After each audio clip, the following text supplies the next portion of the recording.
El suelo desarrollable de Lima es caro y todas las inmobiliarias hacen Exceles compitiendo por el mismo terreno y no les dan el número. Si yo tuviera el poder de volver a estructurar las reglas de juego para Lima, quizás una de las formas sería un alcalde para toda la ciudad. Somos una de las pocas capitales en el mundo que tiene mar y es el patio trasero de nuestra ciudad, ¿no? Hoy día, en general, puedes construir menos que lo que construías antes, pero el costo del suelo no bajó. Los vendedores o se quedaron con la idea del costo del suelo cuando podíamos construir cosas que hoy día ya no se puede hacer. Cuando entras a usos mixtos no es solamente poner tiendas abajo, es poder administrar y hacer una especie de curaduría de cuál es el comercio que quiero para ese proyecto y el que me dé valor, ¿no? Si yo tuviera una billetera infinita, empezaría a comprar la tierra alrededor de las estaciones de metro.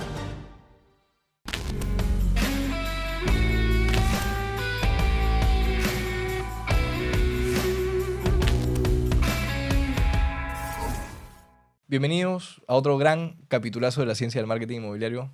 Yo hoy día, la verdad es que estoy honrado con el invitado que tenemos. Es un gusto que puedas acompañarnos. José, bienvenido al estudio de la ciencia del marketing inmobiliario.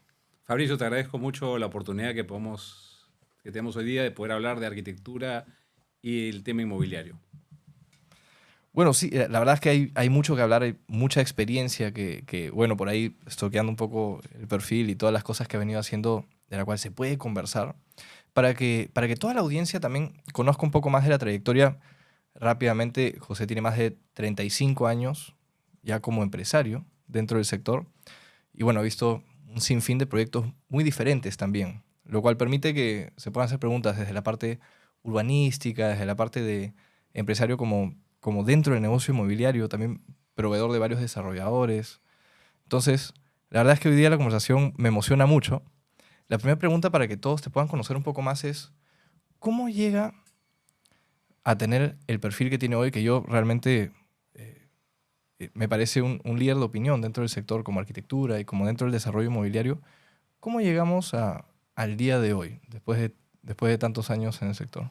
A ver, cuando yo empecé a ejercer la arquitectura, salí de la universidad y no era una época donde era una época muy difícil. Era la época de Alan García, había muchos problemas sociales, económicos, y ejercer la arquitectura era muy difícil.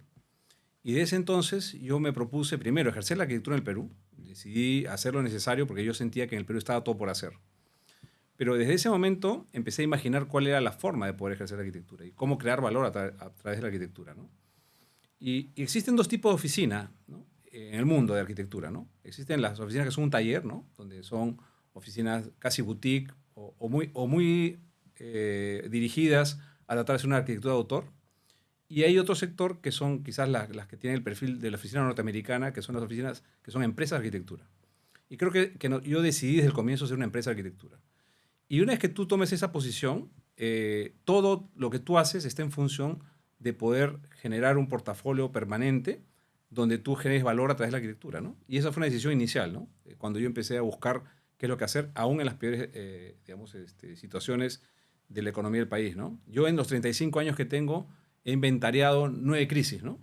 Y yo nunca he decidido cerrar mi oficina. Yo siempre he estado consciente de que había que buscar las formas de sobrevivir en cualquiera de estas economías que nos tocaba vivir, ¿no? Y aparte, bueno, 9 crisis me parece, la verdad es que interesante pasar un poco por esos hitos. Tengo entendido que también hay hitos de proyectos que van cambiando tu visión como empresario. ¿Nos puedes comentar de algunos proyectos tal vez representativos para que conozcamos un poco más de la trayectoria? Sí. Bueno, cuando yo empecé, quizás uno de los primeros proyectos visibles que hicimos fue un concurso que se llamaba Lima se puede cambiar, junto con los arquitectos, que era un proyecto urbanístico promovido por el alcalde Belmont en ese momento, ¿no? Era una época de crisis y era uno de los pocos concursos que había. Y junto con estos arquitectos lo ganamos. Inmediatamente yo supuse que con ese concurso que habíamos ganado, inmediatamente se nos abrían las puertas para poder hacer otras cosas. Y en el tiempo descubrí que que el ganar un concurso no significaba absolutamente nada. Significaba que tenía que seguir trabajando, ¿no? Y lo que era peor, quedas atrapado en una imagen de repente urbanista, cuando yo quería hacer otro tipo de proyectos, ¿no? Después me tocó hacer cosas como, por ejemplo, un cementerio. Hice el primer cementerio privado que era Jardines de la Paz. Lo mismo, es un proyecto que fue muy visible y eso que también de alguna forma me atrapó el proyecto, ¿no? Luego, en un concurso ganamos un concurso para hacer uno de los primeros Bembos, ¿no?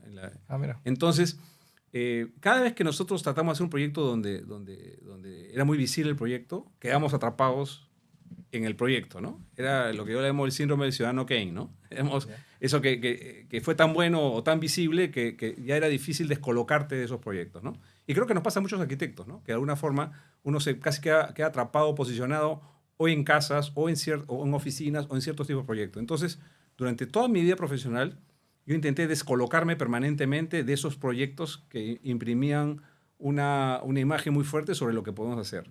Y terminamos haciendo todo en el tiempo, ¿no? O sea, después de hacer restaurantes, empezamos a hacer centros comerciales, empezamos a hacer casas, empezamos a hacer vivienda. Y yo recuerdo que en ese momento, que todavía no existía en Internet y no existían las redes sociales, yo empecé a emular una estrategia que usaban las oficinas americanas, que era para poder promocionar que uno no hacía solo una cosa y hacía varias cosas. Empecé a sacar una especie de periódico de 2 hojas, donde buscamos auspicio y publicábamos lo que estábamos haciendo, ideas, proyectos, cosas que se construían, y buscamos auspicio para poder publicar. Y hacíamos un tiraje de 1.500 y lo repartíamos por mail, ¿no? Eso yo lo veo a la distancia y eran los primeros, quizás, formas que hoy día está reemplazado por las redes sociales, ¿no? O sea, en ese momento no lo existían. Entonces tratamos de buscar cómo descolocarnos permanentemente. Y eso me llevó a publicar permanentemente también las cosas que hacíamos, ¿no? Bueno, eso está súper interesante a nivel de empresario también. Bueno, tenías un canal, formaste un canal propio, ¿no? Y ese canal propio, yo siento, bueno, entiendo que hasta el día de hoy de alguna manera lo vienes manteniendo porque no solamente hay un periódico, como tal vez era al inicio, sino hoy en día también a nivel de marketing creo que tienes unos libros que todos los años, bueno, he visto muchos inmobiliarios lo tienen dentro de sus escritorios, donde sale netamente la oficina Metrópolis, mostrando un poco de lo que vienen haciendo el día de hoy, algunas Sí, cosas claro, adicionales. lo que pasa es que desde esa época que hacíamos esta especie de periódico que lo publicábamos cada 4 meses, yo tenía la conciencia de que teníamos que contar permanentemente lo que hacíamos, ¿no? Y eso me dio primero a documentar lo que hacíamos permanentemente, dibujos, esquemas, fotografía. Nuestros proyectos no terminan cuando se termina de construir, se termina cuando se fotografía. Que además es el mejor momento cuando puedes capturar el proyecto. Después hay una especie de degradación en el tiempo, ¿no? Entonces yo permanentemente documento todo lo que hacemos. Pero además, te digo, lo que aprendí con esta idea de publicar, que además no es solamente en los libros que hacemos, ¿no? El libro último que hemos sacado por los 35 años es un libro que además es una suma de varias experiencias. Ahora hemos sacado 10 o 12 publicaciones en el tiempo de lo que hacíamos hasta ese momento, ¿no? Este libro reúne todo este material que hemos ido acumulando en el tiempo, desde nuestros primeros proyectos, digamos, hasta lo último que hemos estado haciendo, ¿no? Y siempre andamos en este ejercicio. Porque además yo he encontrado en esta oportunidad de publicar y de documentar la capacidad de poder criticarme a mí mismo sobre lo que hacemos o ser sometido a la crítica, ¿no? A veces tenemos comentarios que vienen de cosas que hemos hecho. Todos los proyectos siempre pueden ser mejorados y nosotros partimos de la premisa que cualquier cosa que hacemos seguramente puede ser la base para hacer algo mejor en el futuro, ¿no? Ah, genial. Tienes la oportunidad de poder revisar un poco lo que se ha venido haciendo, de todas maneras. Y hablando un poco de esa revisión que el día de hoy puedes hacer un poco sobre la gran trayectoria que Metrópolis como oficina de arquitectura tiene también, ¿cuáles crees que han sido proyectos que han ido cambiando un poco tu visión de Lima como ciudad y de los desarrolladores que hoy en día también vienen trabajando en el desarrollo netamente de la ciudad, ¿no? ¿Cómo ha ido cambiando esto con el tiempo? Porque justamente, y digo acá para que todos escuchen, ¿no? Hay un debate actual, ¿no? Hace poco estábamos en un evento del ENACEI y salían varios arquitectos diciendo que tal vez hoy en día hay muchas personas desarrollando mucho con el Excel y tal vez no viendo necesariamente otras partes que son clave para el estilo de vida de lo que le damos finalmente a los consumidores. Sí, yo creo que para poder hacer cosas que puedan trascender en el tiempo dentro de la arquitectura, definitivamente hay que tener claro que la razón de ser para la cual nos buscan los arquitectos es porque alguien quiere hacer un negocio. No existe proyecto que no sea el negocio de alguien, si no somos escultores. Claro. Entonces, para poder partir de esa premisa uno tiene que entender el negocio. Yo me considero un testigo de excepción porque nosotros cortamos transversalmente el mercado. En ese momento hacemos todo. Yo te puedo hablar de cualquier categoría inmobiliaria, lo que ha pasado, dónde estamos y hacia dónde vamos, ¿no? En hoteles, en centros comerciales, en usos mixtos, en salud, en educación, y en vivienda, ¿no? Y en vivienda también el espectro también es bastante amplio, ¿no? Va desde proyectos de vivienda social en Lima periférica hasta proyectos de lujo frente al malecón, ¿no? Entonces, Total. por eso me considero un testigo de excepción porque no, tengo una especie de visión general de toda la fenomenología inmobiliaria que pasa en el Perú, por lo menos, ¿no? Y eso nos permite entender que cuando alguien nos convoca y cuando quiere aplicar el Excel, que definitivamente hay la rigidez, el Excel muchas veces solo te permite moverte en esos espacios, Ujú. yo siempre creo que hay un espacio para poder hacer cosas, partiendo de la premisa que es un negocio, ¿no? Por supuesto que me gustaría tener mayor libertad, ¿no? Pero no es solamente el Excel, es también la normativa. O sea, yo creo que hay varios corsets que nos atan a generar esta especie de arquitectura que uno de los expositores decía que casi todo se parece que todos los inmobiliarios hacen lo mismo, ¿no? Mm. Nosotros luchamos permanentemente para no parecer que hacemos lo mismo. No solamente eso, luchamos permanentemente contra nosotros mismos para evitar nosotros mismos reinterpretarnos, ¿no? Tratamos de descolocarnos permanentemente sobre lo que hacemos. Entonces, siempre ando haciendo una reflexión que independientemente de la rigidez del Excel, que es parte del negocio, ¿dónde está ese espacio donde nos podemos mover? Y si hemos encontrado espacios para movernos, ¿no? Digamos, donde podemos hacer cosas diferentes, ¿no? Te doy algunos ejemplos, ¿no? Por ejemplo, en la Ok. parte residencial, que quizás es lo más visible y quizás donde está la mayor concentración de la inversión inmobiliaria en la Lima que se construye en forma formal, Claro. porque el resto de Lima ocurren otras cosas. De acuerdo. Nosotros hemos encontrado, por ejemplo, primero tratando de entender la realidad local. Entonces, un fenómeno que a mí me parece muy interesante que hemos tratado de codificar es que durante la pandemia ocurrió un fenómeno social muy interesante. Durante la pandemia nos encerraron por 40 días. Ese encierro obligó a varias personas primero a cambiar sus hábitos. A los 20 días de hacer algo recurrentemente, se convierte en un hábito. Todos, sin excepción, en el mundo, Ujú. adquirimos nuevos hábitos consciente o inconscientemente. Y esto es interesante porque significa que la gente empezó a funcionar de otra forma. Y muchos no saben cómo. Pero lo más interesante de este fenómeno, a los 40 días de estar encerrados, empezamos a convertirnos en especialistas en nuestro espacio propio. Es decir, que empezamos a usar nuestro espacio donde vivíamos de diferentes formas. El baño empezó a ser una sala de conferencias, el televisor empezó a ser una ventana, la mesa y el comedor era un espacio polifuncional que servía para trabajar, estudiar y hacer otras cosas. De la sala de repente era inútil, ¿no? El sótano se convirtió de repente en un espacio para hacer ejercicios. La mascota se convirtió en un problema, ¿no? Uno salía y lo ponía a meter preso. Entonces, todo este nuevo imaginario que se construyó en la pandemia, y esto sucedió, es un fenómeno que ha ocurrido en el mundo, y además en todos los estratos sociales, o sea, este fenómeno se repetía en diferentes consideraciones, desde gente digamos, que podía tener más espacio en su casa hasta gente que vive en espacios mucho más acotados, ¿no? ¿Por qué es importante esto? Porque cuando termina la pandemia y los inmobiliarios vuelven a tratar de responder a este nuevo imaginario, la mejor respuesta que dan es: vamos a hacer balcones. Los dúplex hoy día son más interesantes porque tienen más áreas verdes. Pero lo cierto es que yo considero que estamos en un espacio que yo le llamo la bisagra. Estamos en un momento en que toda la gente que ha construido un nuevo imaginario no puede verbalizar sus nuevas necesidades. Entonces los inmobiliarios siguen con las fórmulas recurrentes de los espacios, de las áreas comunes, cuando hoy día uno tiene que empezar a responder esas preguntas y esas nuevas necesidades que han surgido y que la gente no verbaliza. Yo hago un focus group y la gente no verbaliza estas nuevas necesidades. Sin Correcto. embargo, cuando yo como inmobiliario empiezo a experimentar y empiezo a poner nuevas soluciones, veo que hay una respuesta efectiva y la gente reconoce esa nueva necesidad que partió de este imaginario. Y una de las cosas que hemos descubierto es, por ejemplo, que en el ENACI muchos lo citan de otra forma, pero creo que coincide con lo que yo pienso, que es, por ejemplo, este sentido de la comunidad. Hoy día los edificios residenciales deben ser concebidos como una comunidad. ¿Por qué? Porque el sentimiento de comunidad nació en la pandemia cuando todos en un edificio tenían que vivir juntos y tenían que buscar resolver ciertas cosas, ¿no? O, por ejemplo, una de las cosas que nosotros postulamos dentro de las áreas comunes hoy día, las áreas comunes que antes eran como los controles extras en el control remoto, se convirtieron en extensiones efectivas de la vivienda, ¿no? Entonces, hoy día, las áreas comunes ya no son esos espacios que usaba eventualmente. Los que son más exitosos en hacer áreas comunes y en los proyectos más exitosos son aquellos que entienden que deben funcionar como extensiones efectivas de la Ujú. vivienda. ¿Qué significa esto? Por ejemplo, una de las cosas que nosotros hemos visto es que las áreas comunes deben ser diseñadas como llevar las redes sociales al espacio físico.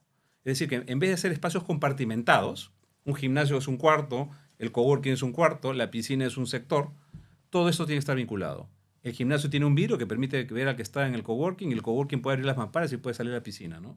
O, por ejemplo, ¿no? Puedes tú juntar una zona de lavandería con la zona de bicicletas, con la zona, digamos, donde le bañas a las mascotas, y eso es un concepto. Esa idea de generar espacios en las áreas comunes, que la gente se encuentre, y esto no tiene que ver con el Excel, ¿eh? O sea, Claro, claro. estamos administrando el Excel de una forma inteligente, ¿no? Sí. De cómo hacemos que estos espacios, que todo el mundo empieza a poner como parte de la competencia y la lista de ese menú de lavandería que a veces nos piden en un proyecto, ¿cómo lo convertimos en algo valioso? Entonces, ese tipo de reflexiones que nosotros intentamos hacer, ¿no? ¿Cómo hacemos que el proyecto sea valioso, digamos, dentro dentro de la propuesta, digamos, que tenemos que trabajar? Y bueno, ahí para entrar un poco de detalle sobre algo, bueno, muy interesante que dijiste, es que nos vamos acomodando sobre ciertos estilos de vida y hábitos que van cambiando constantemente. Y eso es también como nosotros, bueno, vemos que el mercado como tal ha ido cambiando. Como tú dices, pre-pandemia ya había estos proyectos con áreas comunes, que justamente eran como un espacio que podrías considerar en caso, claro, tu departamento tenga menos metros de lo que estás acostumbrado, tiene ciertos beneficios, no sé, coworking, gimnasio, etcétera. Ahora también, si es que se ve integrado o no integrado, es algo bien interesante también, porque genera comunidad dentro del edificio, lo cual es un punto bien interesante. Hablando un poco haciendo rápidamente un repaso histórico, estas tendencias han ido cambiando también, ¿no? O sea, inicialmente, o sea, hace 20 años no se veían monoambientes. O sea, eso empieza hace, ¿qué será? Unos 8 años, hasta menos, tengo entendido.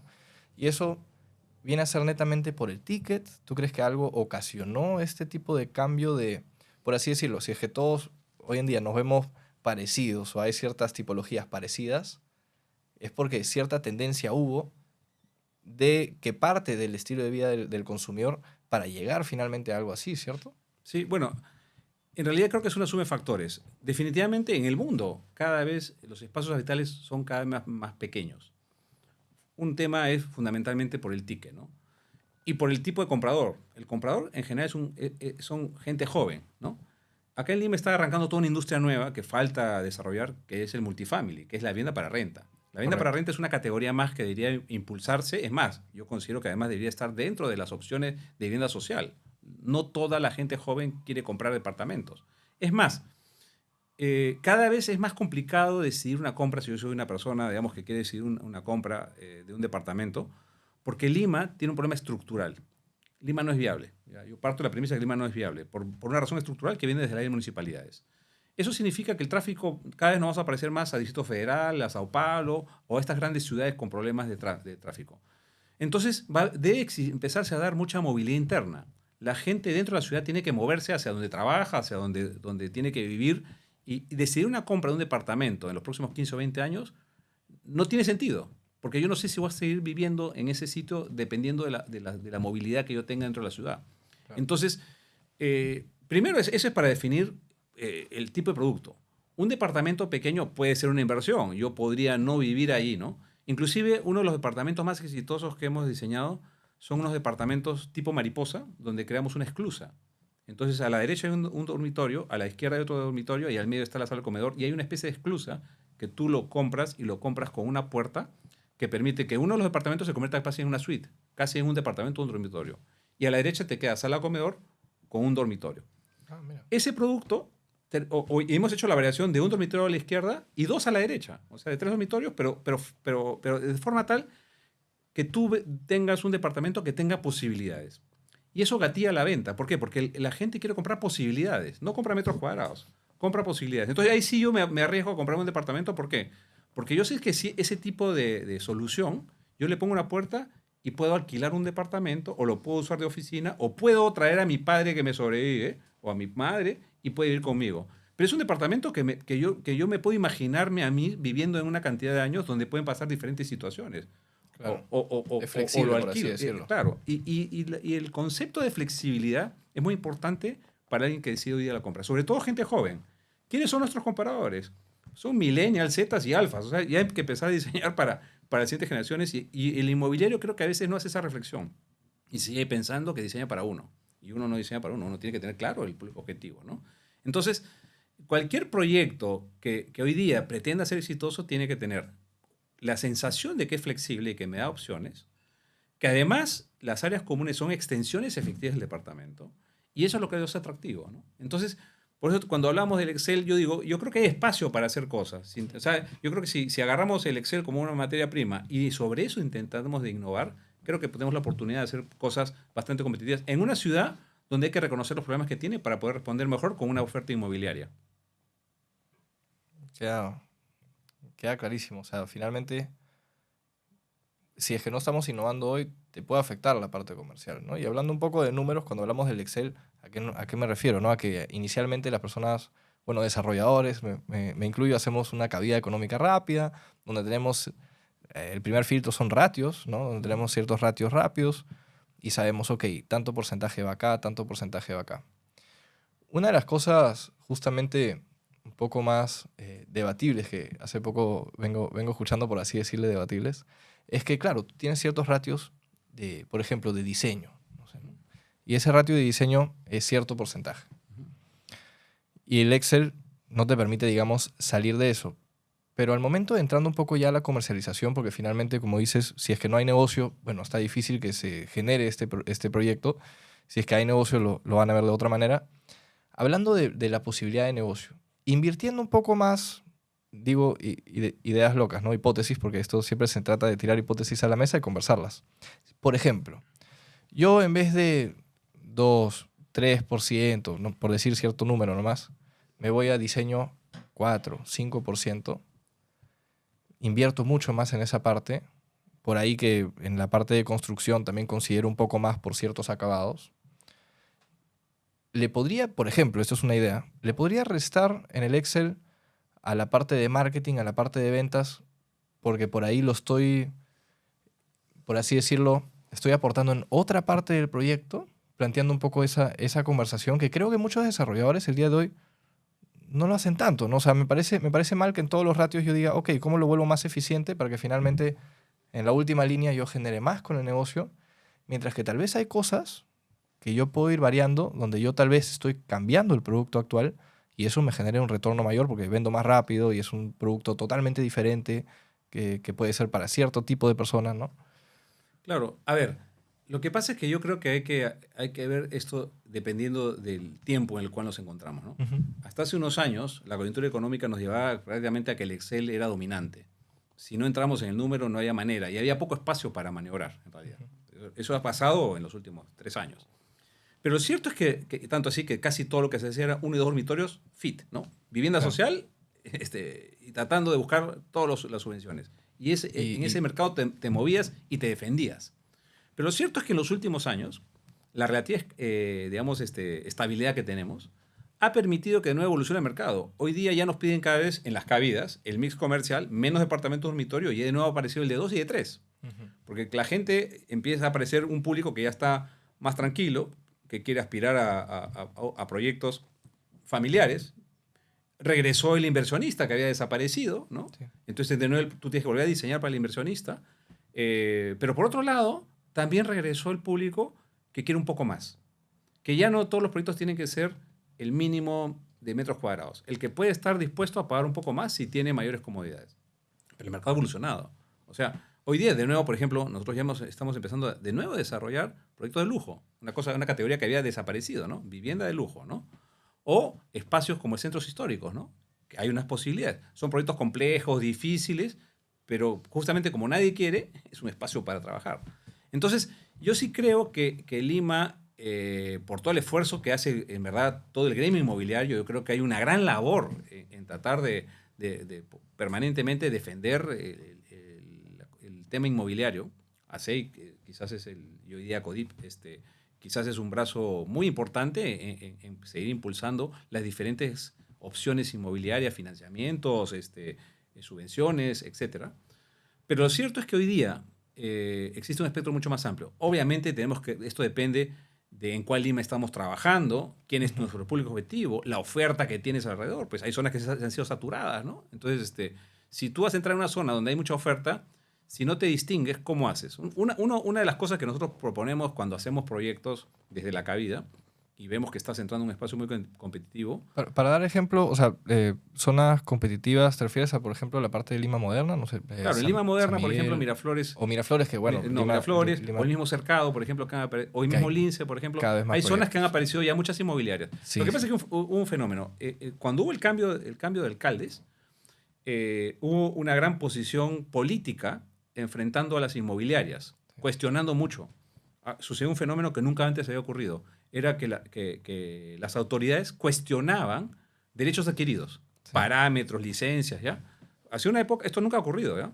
Sin embargo, las inmobiliarias tuvieron que defenderse de alguna forma y cada una tuvo que resolver el proyecto de acuerdo a las coyunturas de los distritos donde se encontraba. Pero ¿qué ha sucedido? Que esa es la parte para mí más nefasta. Se perdió la confianza. La mediatización de todo este fenómeno, como si las inmobiliarias estuvieran haciendo algo malo, y no es que están haciendo nada malo, simplemente habían usado las normas que estaban en ese momento vigentes, hizo que el mercado desconfiara. Pero no solamente el mercado, los bancos, los inversionistas, el público comprador, empezaron a desconfiar de los proyectos, ¿no? Entonces, ¿qué ha sucedido? Muchos de los compradores del producto inmobiliario hoy día te pide la licencia, una cosa que no ocurría antes. O sea, tú vas a la casita y quieres ver la licencia de construcción, ¿no? Un banco llama a preguntar, digamos, cómo has obtenido tal altura. O sea, hay una desconfianza completa de una cosa que antes tú cerrabas en una caseta, prácticamente una compra. Entonces, eso hace que la venta de ese 30% que es el que gatilla el inicio de la obra se haya hecho mucho más lenta, ¿no? Hoy día la gente, el comprador vitrinea, visita las obras, quiere el producto, ve la oferta y vitrinea. Hasta que el proyecto no sale del sótano, casi empieza ahí a gatillarse la venta, ¿no? Si es un producto bueno o competitivo, ¿no? Entonces, ¿qué cosa hacemos nosotros desde la arquitectura? ¿Cómo hacemos para conjurar este problema que existe? Tenemos que hacer proyectos que sean objetos del deseo. O sea, para poder gatillar ese 30% tenemos que construir un argumento que no es solo arquitectónico, es arquitectónico comercial. Y por eso cuando yo hablo con mis clientes les digo, oye, hablemos con los comerciales y construyamos un discurso en forma conjunta. No es hacer un edificio bonito. No es que el comercial invente un discurso seductor. Es que la arquitectura y el discurso comercial vayan de la mano. Y eso hace una propuesta mucho más sólida. Eso, si tú logras que esa percepción, porque esto es un tema de percepción, total, vea que tu proyecto generas el FOMO, el Fear of Missing Out, ¿no? La sensación de que si no compras ese proyecto en ese momento te lo pierdes. Ya, es el construir esa necesidad es lo que te ayuda a gatillar esa venta del 30%, que es el que te puede ayudar a conjurar toda esta problemática. ¿Por qué te cuento esto? Porque yo creo, de nuevo, lo que te decía al comienzo, yo creo que hoy día, desde la arquitectura, nosotros podemos, entendiendo la realidad y la problemática, tratar de ver en qué espacio nos movemos para poder hacer proyectos más exitosos inmobiliarios, ¿no? Me parece muy interesante esa visión sobre cómo se le puede dar valor. También en diferentes nichos va cambiando, como dices, o sea, realmente a lo que le dan valor. Pero poco a poco va saliendo también esta frase que en algún momento lo he escuchado en alguna conversación que tuve en esta misma mesa, que me decían, claro, uno puede ganarse el derecho a ser el más caro del barrio o el más caro de la cuadra con cierta propuesta de valor diferenciada. Entonces, lo primero que dices es que, claro, justamente para que salga algo diferente, genere ese FOMO, tiene que haber una concadenación de varias cosas, ¿no? La parte comercial está de acuerdo, la parte decisora, el promotor está de acuerdo, y es la parte de arquitectura proponer también estas soluciones que comentas. Hablando de soluciones, me parece bien interesante porque he visto mucho en el currículum también de usos mixtos. O sea, me parece súper interesante cómo un edificio no solamente puede ser de vivienda o, bueno, has visto también centros comerciales y demás, pero cómo pueden convivir diferentes usos en un solo edificio y cómo eso también puede ser mayor negocio. Porque hablando de negocio rápidamente, tuvimos acá una persona que estimo bastante también, que es Rodrigo Martínez, que me decía, tú tienes que tener en cuenta que hay cierto metro cuadrado que finalmente te va a generar más que otro. Por ejemplo, si es que yo meto en un mismo edificio, no son clínicas, son la parte médica, consultorios, oficinas y departamentos, cada uno aparte de tener reglas propias y acabados propios, también me genera otro metro cuadrado de ingreso y de venta. ¿Cómo es que un desarrollador puede ver la opción de uso mixto? Porque hay pocos desarrolladores que lo ven, muchos como digo, ven un poco lo que se hace en la cuadra, lo que se hace al costado, y salen muchas veces cosas parecidas, mientras que se puede innovar, se puede buscar hasta mayor metro cuadrado de venta usando diferentes usos en un solo edificio. Lo que pasa es que yo creo que, a ver, para Lima es fundamental el poder salir de la zona de confort de los inmobiliarios a empezar a trabajar proyectos más complejos, que implica entrar en los usos mixtos. Y es más complejo porque no se trata de dejar tiendas abajo. Cuando uno decide hacer un uso mixto, tiene que entender el negocio del comercial. No es solo dejar tiendas. Nos pasa mucho vemos que a veces los comerciales, los inmobiliarios intentan dejar tiendas abajo, Sí. pero tratan de sacar la mayor, o sea, le dan la altura de un piso de vivienda. Entonces, claro, tú supones que ahí va a entrar alguna de las categorías comerciales que pagan bien y a la hora que llegan te dice, oye, la altura no es suficiente. Y eso no sirve, pero para nada, te sirve para una verdulería. Entonces falla la idea del uso mixto. Entonces, ¿qué sucede? Primero, yo creo que es importante que las inmobiliarias empiecen a trabajar el tema de uso mixto. Nosotros hemos tenido la oportunidad ahorita de trabajar con Vesco, un proyecto en el RIMAC de uso mixto, justamente, ¿no? Vesco, que digamos que tiene un formato bastante claro, hoy día ha apostado por hacer un proyecto donde hay una torre de departamentos junto con un centro comercial, ¿no? Y eso me parece bien, porque eso significa que quieren salir de su zona de confort y porque entienden que el tema comercial es una de las oportunidades que tiene el inmobiliario de conjurar el precio del suelo, ¿no? Lima es una ciudad cara en general. El suelo desarrollable de Lima es caro y todas las inmobiliarias hacen Exceles compitiendo por el mismo terreno y no les da el número. Sí. Si tú tienes la oportunidad de entender el negocio inmobiliario desde el punto de vista del uso mixto, seguramente tu oferta va a ser más competitiva o va a te permitir llegar a ese costo del suelo que nadie más puede pagar. Pero tienes que entender el negocio comercial. Y no te hablo solamente comercial, pues, ¿no? Digamos, Marca creo que ha hecho un esfuerzo importante por además mezclar 3 categorías, ¿no? Consultorios, oficinas, vivienda y comercio. Y es verdad. Digamos, uno tiene que aspirar a buscar cuáles son esas categorías que pagan más. Si yo pongo un espectro inmobiliario, el punto más bajo, que tiene desde lotizaciones, techo propio, mi vivienda, vivienda residencial, aparece oficinas en el medio, que todavía no es negocio, pero va a aparecer. Siguen hoteles, siguen centros comerciales, siguen y galerías, ¿no? Y cementerios en el otro extremo, ¿no? Claro. Es el negocio inmobiliario más rentable, es el cementerio, ¿no? Ah. Entonces, si yo lo pongo en ese espectro, entonces... Y si eso yo, es como el espectro del el valor por metro cuadrado, cómo va subiendo. Claro, ¿dónde es más rentable versus la inversión, ¿no? Entonces, nosotros hemos hecho todo. Entonces, desde cementerios hasta techo propio vertical, ¿no? Entonces, cuando tú haces un uso mixto, primero, claro, no en todas partes puedes hacer uso mixto, hay ciertas condiciones. Pero lo que es cierto es que hay una serie de condiciones que se han dado últimamente que permiten hoy día hacer usos mixtos en Lima. Y te explico por qué. Después de la pandemia surgieron un montón de categorías comerciales que no existían antes. Aparecieron formatos como Aruma, Tambo, Oxxo, Listos, Superpet, Claro. Dollar City, todos portacaya. Sí. Eso no existía antes. Antes el comercio tenía que funcionar dentro de un centro comercial. Si tú querías hacer un pequeño centro comercial, eran muy pocas categorías las que tú tenías adentro para poder incorporar. Hoy día tú puedes hacer mini-malls urbanos. Ya, esto es un fenómeno reciente, porque todo esto que estoy diciendo es un fenómeno nuevo. Hoy día no es muy difícil pensar en que yo en un terreno de cierto tamaño puedo hacer un mall urbano. Hago un patio inglés, pongo comercio abajo. Hemos hecho algunas de estas propuestas en Miraflores y tienes 2 niveles comerciales y encima pones... Pero claro, tienes que entender cómo funciona el área comercial. Eso significa que tienes que tener la altura necesaria, que tienes que tener un eje de abastecimiento claro, tienes que tener un concepto comercial que funcione bajo una sombrilla y encima pones, de ejemplo, la vivienda.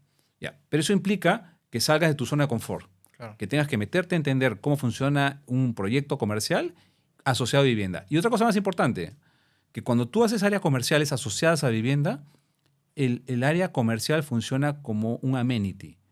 No necesariamente, o sea, por ejemplo, si yo pongo un Starbucks o una cafetería abajo, es mejor que poner, por ejemplo, no sé, un cajero, ¿no? Entonces, o dependiendo además de en qué Lima trabajes, un tambo puede ser mejor idea y en otra Lima será un florifauna, por ejemplo, ¿no? Y eso es importante administrarlo porque eso te da el signo del proyecto y la categoría del proyecto que tú quieres hacer. Entonces, cuando entras a usos mixtos, no es solamente poner tiendas abajo, es poder administrar y hacer una especie de curaduría de cuál es el comercio que quiero para ese proyecto y el que me dé valor, ¿no? Y eso ya trae una pregunta bien difícil para muchos desarrolladores, porque no necesariamente lo tenemos a la mano al inicio, que es que uno tiene que ver por cada zona, bueno, qué podría faltar a nivel de uso, qué podría faltar a nivel del estilo de vida de las personas que quieren vivir en este edificio, pero que también viven alrededor. ¿Cómo puede una persona que tal vez todavía no tiene ese conocimiento bueno, años en el mercado, el know-how, llegar a eso, ¿no? O sea, una posible respuesta vendría a ser una investigación de mercado, me imagino. Sí. ¿Qué otros indicadores tiene un desarrollador para ver? Creo que acá tengo indicios de que podría estar viendo una zona de uso mixto y me podría dar mayor valor en el proyecto que lo típico que tal vez tengo dentro de mi cabida ya preestablecido en la plantilla. Lo que pasa es que, de nuevo, hay que salir de la zona de confort y la forma de enfrentar este proyecto es completamente diferente. Ujú. La cabida tiene que ver implícita la oferta comercial, digamos, de la parte de comercio, además de la vivienda. Hay como una llave de doble cambio. Y yo en ese nivel tengo que salir a colocar el área comercial. Nadie hace locales comerciales para ver quién va adentro. Cuando yo decido hacer un negocio mixto, casi tengo por lo menos claro quiénes van adentro, inclusive a veces MOUs o compromisos iniciales, con las definiciones iniciales, que me aseguran a mí. De ciertos requisitos que tienen Claro. estas. Y por otro lado, el área comercial no se vende, que eso es lo más importante. Ujú. Si uno, por eso te digo, tiene que salir de la zona de confort, porque tienes que empezar a pensar de otra forma. Tú te vuelves en un operador. Ahora, el éxito de los proyectos comerciales, yo puedo ser inmobiliario y de repente no me interesa hacer comercio, pero sí quiero hacer el negocio. Yo puedo colocarlo, estabilizarlo y venderlo. Hay fondos de inversión que están dispuestos a comprar todo el flujo. Sí. El negocio es ese. El negocio al final es estructurar el negocio y vender el paquete comercial estructurado. Ese es el negocio. Pero de nuevo, ese es otro negocio asociado al tema inmobiliario que me pone en mejor posición, pero que hay que aprender cómo hacerlo, ¿no? Ok, qué interesante. Qué interesante. De todas maneras, aprender un poco más de cómo se pueden tomar estas decisiones. Y también que me pareció bien interesante el espectro entre cómo diferentes soluciones pueden dar otro metro cuadrado de valor.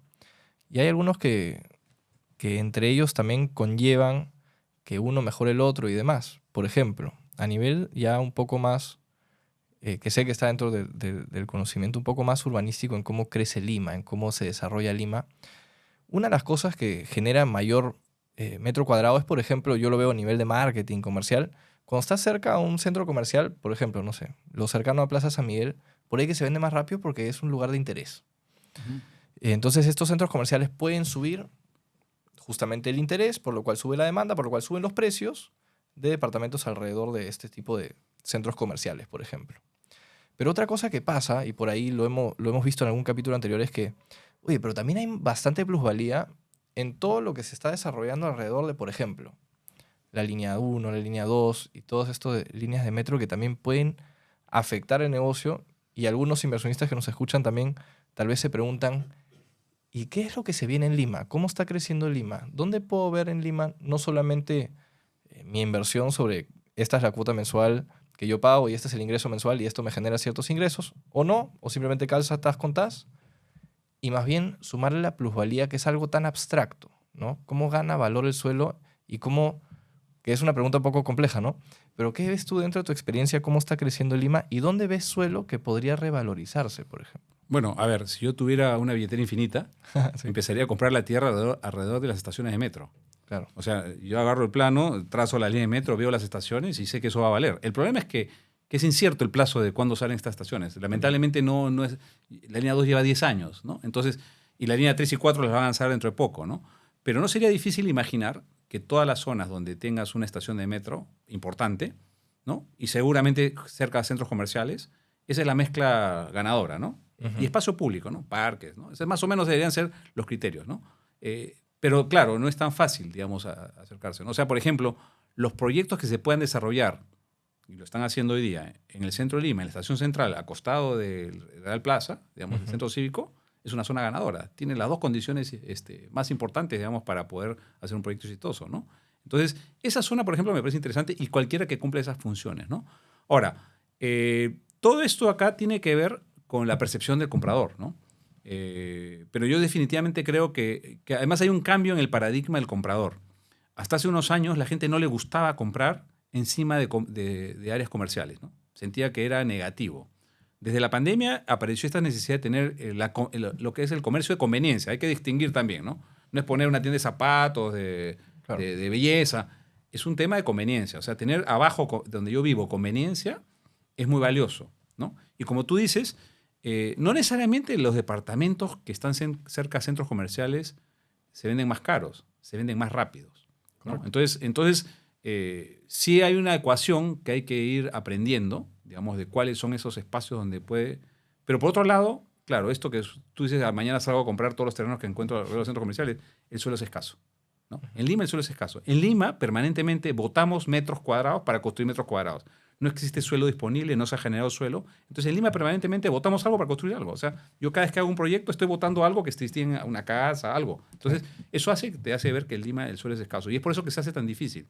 Por eso para mí la forma de repente de conjurar este tema del suelo, que anda muy apretado además en el impacto cuando haces el proyecto inmobiliario, es justamente tratar de buscar usos alternativos. Ahora, otro de los problemas es que el suelo se ha quedado caro, porque a raíz de todo esto que ha pasado en los últimos años, esta especie de, digamos, de impacto político, donde se han desmontado normas que te permitían mayor altura, sostenibilidad, menores tamaños, menores estacionamientos, todo eso se desmontó. Hoy día, en general, puedes construir menos que lo que construías antes, pero el costo del suelo no bajó. Los vendedores o se quedaron con la idea del costo del suelo cuando podíamos construir cosas que hoy día ya no se puede hacer. Y eso se ha convertido en una barrera para poder sacar adelante muchos proyectos, ¿no? No, sí, bueno, yo en primera mano con algunos amigos desarrolladores, conocidos y demás, todos dicen lo mismo, es cada vez más difícil poder encontrar más bien suelo para poder desarrollar estos proyectos. Y eso es uno de los factores de todas maneras. En verdad la conversación está bien interesante. Voy a darle un punto adicional, que es que vi que formaste parte muchos años como comisario y dentro del proyecto de la Bienal de Arquitectura. Sí. En Venecia, me parece. Y eso también te liga mucho al concepto de este año, que yo, bueno, rápidamente justo lo estaba viendo, que dice que el concepto de este año es intelligence, natural, artificial y collective, o sea, colectiva. Entonces, la inteligencia natural, artificial y colectiva. Eso creo que va muy relacionado al concepto, o bueno, al contexto actual como concepto, porque justamente ya no es solamente inteligencia natural o de una persona, sino viene a ser algo integrado dentro de novedades que estamos viendo.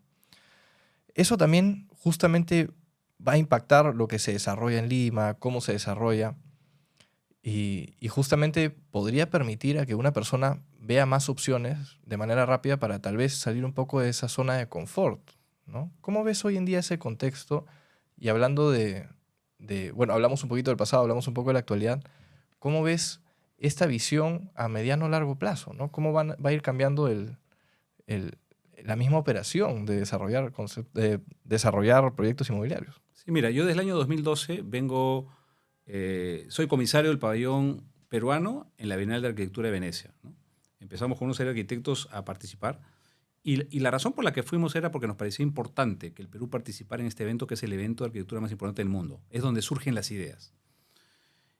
Yo he tenido digamos, el honor de poder dirigir y lanzar el pabellón el año 2012, 14, 16, 18, 20, 22 y 23 y 25, ¿no? Y en cada una de estas oportunidades había una oportunidad de ver las reflexiones que se hacen alrededor del mundo, en el mundo alrededor de la arquitectura, en varias temáticas, ¿no? Y claro, pero definitivamente tiene una carga política, ¿no? O sea, la Bienal ha venido evolucionando con el mundo, ¿no? La última Bienal digamos, que es la que tú citas, que es Intelligence, habla sobre justamente el curador general lanza este tema, ¿no? Para que todos los países en sus pabellones hagan una reflexión de cómo aplicar las diferentes inteligencias, ¿no? Yo creo que el tema de inteligencia artificial era un poquito más de marketing, pero en realidad tenía mucho sentido el empezar a hablar de inteligencia, ¿no? De cómo los arquitectos en el mundo empezamos a enfrentar nuestras propias sociedades utilizando o inteligencias ancestrales o nuevas formas de interpretar la realidad o cómo utilizar la tecnología para enfrentar mejor, ¿no? Entonces, y creo que eso es oportuno porque cada pabellón respondió de alguna forma. Nuestro pabellón respondió con una instalación alrededor de la inteligencia colectiva de los uros y digamos, se armó un andamio que explicaba esta especie de cultura colectiva de inteligencia colectiva de cómo a través de generaciones se construía ciudad, digamos, en el lago Titicaca. Y creo que eso tiene que ver mucho con lo que hacemos nosotros ahora permanentemente. Yo creo que tenemos que haber mucha inteligencia, primero para entender cosas ancestrales, o sea, cómo resolvimos los antiguos peruanos muchas veces el enfrentar el medio ambiente, el enfrentar la naturaleza, el respetar la estructura urbana. Cómo hemos tenido un pasado importante. Nosotros en realidad, no solamente en la modernidad reciente de nuestro país hubo un intento de hacer una Lima posible, ¿no? Durante los años 60, ¿no? Nos ganaron las invasiones y, digamos, de alguna forma se perdió el control y Lima se convirtió en un ente orgánico, ¿no? Que crece orgánicamente permanentemente, ¿no? Y hoy día yo creo que no tiene control. Pero yo creo que la inteligencia de nuevo parte de que partiendo de esa realidad, ¿cómo respondemos? Yo sí creo que Lima, si es cierto, no es viable. Creo que eso nos pone a los que estamos en el medio inmobiliario en una mayor responsabilidad de cómo responder a la ciudad, desde hacer cada edificio. O sea, yo creo que sí hay la oportunidad de hacer ciudad desde cada proyecto inmobiliario. Hay proyectos más ambiciosos que pueden hacer macrolotes, donde puedes tú hacer pedazos de ciudad. Puedes hacer intervenciones donde puedes sumar varias manzanas y tratar de peatonalizar. Yo creo que hay varias iniciativas que son las respuestas a la falta de un orden territorial en nuestra ciudad y que parte del sector privado, ¿no? Y creo que deberíamos promover eso, ¿eh? Porque si Lima ya no es viable, digamos, yo creo que hay que aceptar que no es viable para empezar a las soluciones nazcan desde adentro. Entonces es el sector privado quien tiene a su cargo crear valor y hacer ciudad desde la inversión privada, ¿no? Por ejemplo, la altura, ¿no? Yo creo que la altura es parte de las herramientas que debemos tener los privados para usar mejor la ciudad, ¿no? Tratar de construir en altura, sin miedo. Hay una especie de parálisis frente a las torres en altura en Lima que no tiene ningún sustento ni técnico o sea, eso simplemente es miedo a la altura. Como cultural, digamos. Cultural. Yo no creo que... O sea, el terremoto no es que las torres se van a caer, se diseñan torres antisísmicas. Tampoco es verdad que van a impactar en la ciudad, se diseñan para que no impacten. Se diseñan bien, pueden ser torres verdes. O sea, pueden haber 1000 soluciones que se pueden normar para fomentar que se diseñe en altura, por ejemplo. Bueno, nacen varias ideas como los macrolotes, como juntarse varios desarrolladores y ver o aportar, por ejemplo, hay casos en los cuales el desarrollador aporta en el parque, aporta en espacios comunes que tal vez están fuera del desarrollo y son interesantes de todas maneras observarlos, ¿no? Dentro de esas opciones, que una es el macrolote, juntar varios terrenos y demás, la pregunta es, hay que aceptar, bueno, como un facto que ahorita Lima no es viable como tal. ¿Qué debería suceder, hablando a un nivel tal vez utópico, para que sí sea viable? A ver, primero, yo pienso que hay un problema estructural que es la ley de municipalidades. Si yo tuviera el poder de volver a estructurar las reglas de juego para Lima, quizás una de las formas sería trabajar igual que tiene Bogotá o París, un alcalde para toda la ciudad, ¿no? Entonces, el poder tener una autoridad que controle el territorio me parecería fundamental. Hoy día, por ejemplo, hay esfuerzos importantes que viene haciendo el IMP para lanzar los nuevos PDU de Balnearios y Lima Norte, Claro. que es un esfuerzo notable. O sea, yo creo que de todo lo que he visto en los últimos años, en los años que tengo desde que ejerzo la profesión, el último plan que yo recuerdo que causó un impacto era el plan que hizo Eduardo Orrego cuando fue alcalde, que se llama Lima siglo XXI o Lima 2000. Que además que fue el que quedó y se siguió repitiendo pasando el 2000, ¿no? Pero yo he visto este esfuerzo serio de la municipalidad que me ha sorprendido porque hay mucha inteligencia, usando la palabra, sobre cómo enfrentar nuestra Lima. Pero ¿qué pasa? Claro, están haciendo esfuerzos notables y empiezan por las zonas donde menos fricción hay, ¿no? Después vendrá Lima Este, pero es probable que cuando lleguen en Lima Top se arme un problema, ¿no? Sí. Las autoridades no van a aceptar, digamos, el que se intervenga en estos territorios liberados, ¿no? Que es Lima moderna, ¿no? Entonces ahí te das cuenta que falla de nuevo, falla la inteligencia, las buenas intenciones, ¿no? Entonces si yo tuviera que ir hacia atrás, trataría de tener... O sea, hay como capas que tenemos que superponer, ¿no? Transporte público, por ejemplo, ¿no? No es posible que Lima, hasta hace unos años, éramos una de las pocas ciudades en el mundo de 10 millones de habitantes que no tiene un metro. Claro. ¿Ya? La línea 1 se ha hecho tarde, o sea, para una ciudad de este tamaño. y deberían estar haciendo las 6 líneas a la vez. O sea, son decisiones políticas, pero el costo que, digamos, de Lima de transportarse es brutal. Sí. Esa debería ser una política de Estado de las más importantes, el poder sacar adelante y que las ciudades intermedias también vayan preparando sus planes para hacer transporte público. O sea, un metro en Arequipa y en Trujillo, pues deberían estar planificados ya desde ahora, ¿no? O sea, para poder lanzarlos cuando ya las ciudades, si es que ya no, necesitan por lo menos una primera línea, ¿no? Entonces, el tema de áreas verdes, por ejemplo, ¿no? La insuficiencia de áreas verdes por persona que hay en Lima es Surquillo es quizás uno de los más distritos que menos favorecidos en estos temas, ¿no?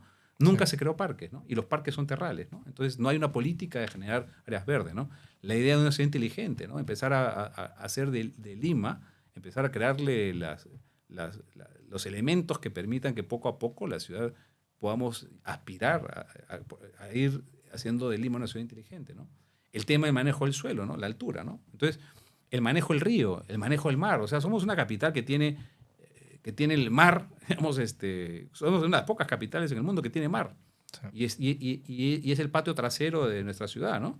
El río, pues, es un desagüe, ¿no? Y perfectamente podríamos hacer cosas. Entonces, a mí me preocupa que cuando las autoridades llegan al poder, entran a apagar incendios y ninguno plantea una visión de ciudad. Nadie dice cuál es la ciudad que Lima quisiéramos que sea. En el digital o en el digital provincial. Pero todo el mundo entra a apagar incendios. Vamos a comprar trenes para parchar el problema de transporte. Vamos a hacer cosas hacia atrás.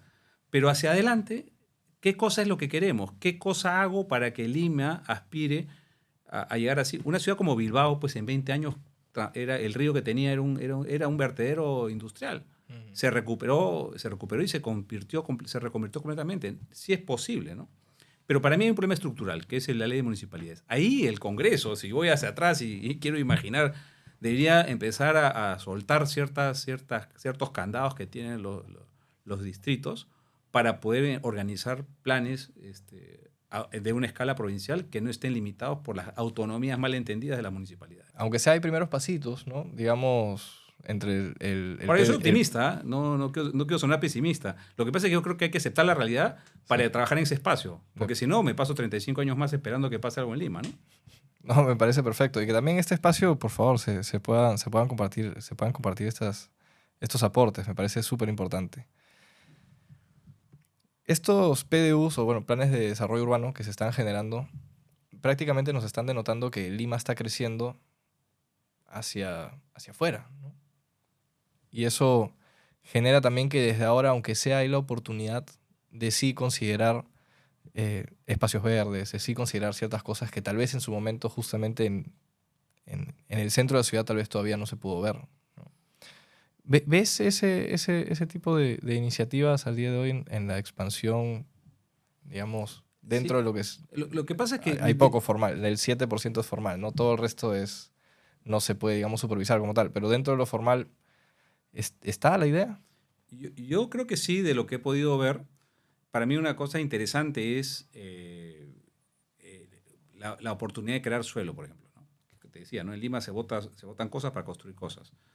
Pero los nuevos PDUs empiezan a apoyar la idea de crecer hacia el sur, por ejemplo, ¿no? Sí. Las Pampas de San Bartolo, por ejemplo. Todo un sector donde podrías crear suelo nuevo.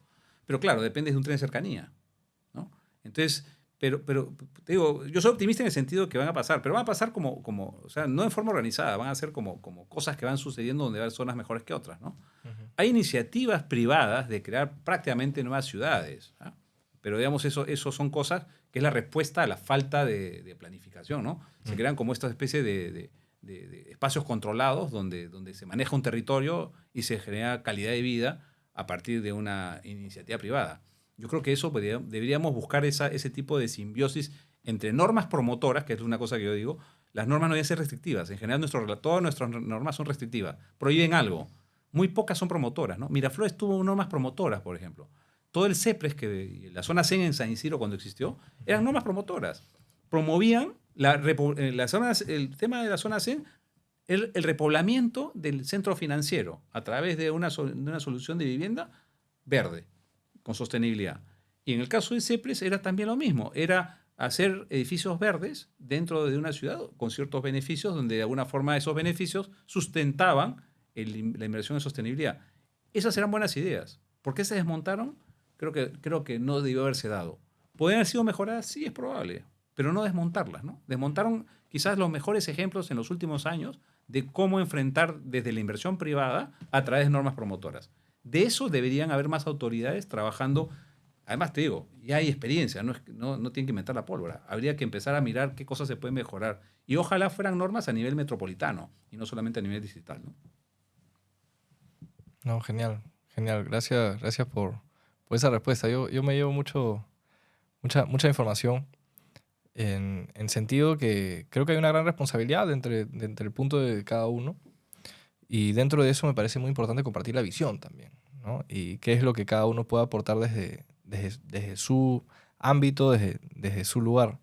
Si es que, justamente dando la pregunta para este espacio, si es que pudieras recomendarle algo a los desarrolladores que nos están escuchando, ¿qué quisieras dejarle como visión, recomendación y algo que tú esperarías se dé acá en el futuro? Yo creo que tienen que salir de su zona de confort.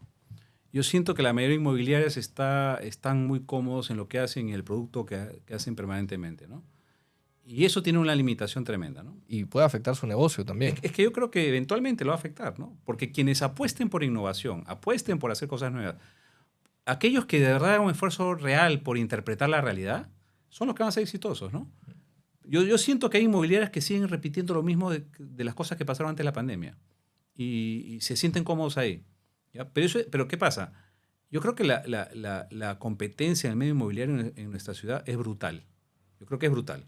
O sea, yo no sé si en otros países, yo he visto ciudades como Santiago, donde prácticamente el tema inmobiliario es mucho más plano, casi el producto es el mismo y mientras no te salgas del esquema funciona. Pero acá es brutal. Acá Lima es una amalgama de cultura, situaciones, cambios permanentes, autoridades creativas, ¿no? O sea, entonces, si uno no tiene la cintura para estarse acomodando y estar innovando y viendo en estos espacios cómo se mueve, yo creo que inevitablemente están condenados. Por eso yo saludo a las inmobiliarias que empiezan a explorar el tema digamos, de uso mixto. Ujú. Y aquellas que hoy día van a empezar a ver de nuevo, por ejemplo, temas como oficinas. Oficinas arranca de nuevo. ¿Ya? Quizás es la categoría inmobiliaria más postergada. Sí. Pero en este momento, de nuevo arranca. Entonces, es una tipología inmobiliaria. El multifamily, que arranca como industria. Sí. ¿No? El desarrollo de nuevos conceptos de playa, por ejemplo, ¿no? El tema de playas parece que la fórmula era la misma. Yo creo que hay oportunidad de hacer cosas diferentes, ¿no? Para todo lo que son viviendas de verano o de invierno, ¿no? El tema de la movilidad, la vivienda que responda a esa necesidad, ¿no? Que es nuevamente la vivienda para renta, ¿no? El tema de hoteles, por ejemplo, que ha regresado también, estamos nosotros empezando a ver hoteles, que ha cambiado. Toda la concepción de hoteles hoy día son experiencias más urbanas en formatos más compactos, ¿no? Que pueden estar asociados a vivienda, por ejemplo, ¿no?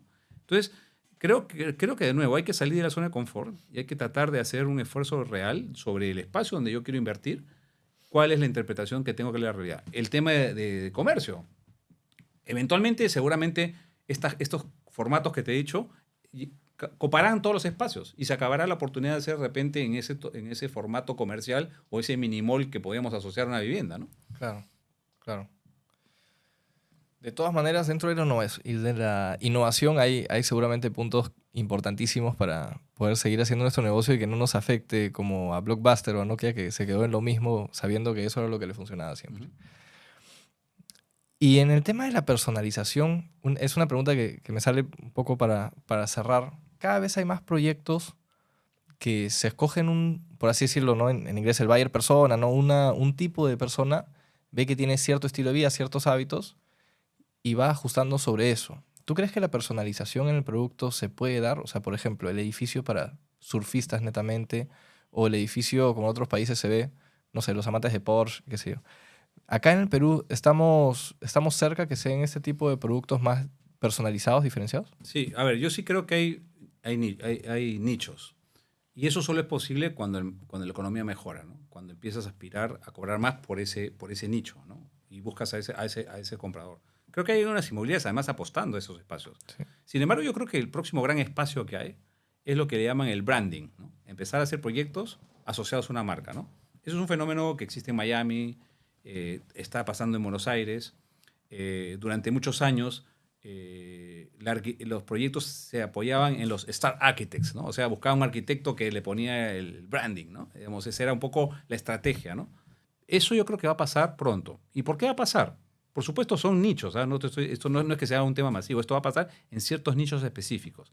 Por supuesto, la ubicación es fundamental. Tienen que ser ubicaciones, digamos, muy, muy valoradas, ¿no? Pero va a pasar.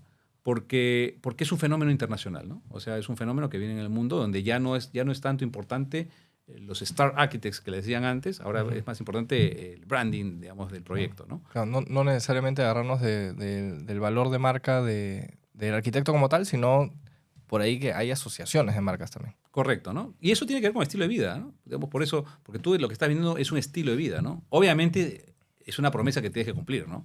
No es solamente ponerle la marca, tienes que cumplir la promesa, ¿no? Digamos, si no, el negocio falla, ¿no?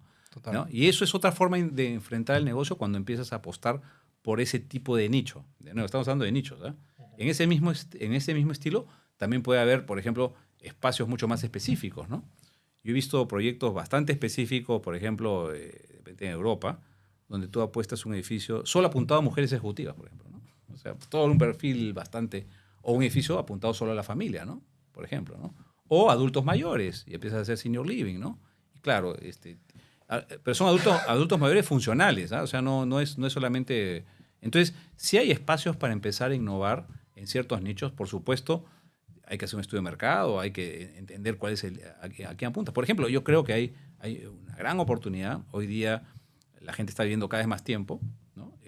Hay un perfil de comprador que son aquellos que ya no quieren la casa, que tienen el síndrome del nido vacío, pero que tampoco quieren perder las comodidades que pueden tener en una casa, de repente, dentro de Lima Top, ¿no? Ese espacio podría existir, ¿no? Se vio en una migración muy grande en La Molina, por ejemplo. Claro. ¿No? Claro. No, bueno, interesantísimo también estos nichos, a seguir revisándolos. Cambia la familia, cambian los nichos.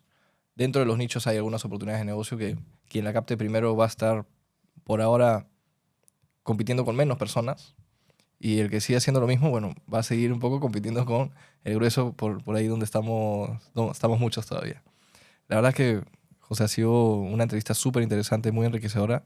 Te agradezco muchísimo el tiempo. Espero más adelante igual haya otra oportunidad de seguir compartiendo. Pero el día de hoy, si es que le quieres dejar, aparte de las recomendaciones que ya son muy buenas, alguna frase, algo que te llevas aparte de salir de la zona de confort, que yo me lo llevo de todas maneras, algo que quisieras compartir cerrando un poco. Bueno, yo creo que en Lima todo está por hacer, ¿eh? Es lo que yo pensé cuando empecé a ejercer la arquitectura en este país. Y yo creo que siempre hay que ser optimistas, ¿ya? O sea, no he querido ser pesimista en la forma de enfrentar Lima, lo que he querido es ser realista. Porque yo creo que si uno acepta la realidad tal cual es y hace el esfuerzo por interpretarla, encuentra esos espacios para ser exitoso, ¿no? Y yo creo que en el tema inmobiliario hay muchas inmobiliarias haciendo esfuerzos serios por hacer propuestas para hacer ciudad. Yo creo que cuando uno es generoso en la propuesta inmobiliaria, eso se siente en el proyecto. Y es premiada justamente con el comprador. No, buenísimo. Muchas gracias. Muchas gracias, José. Muchas gracias a ti.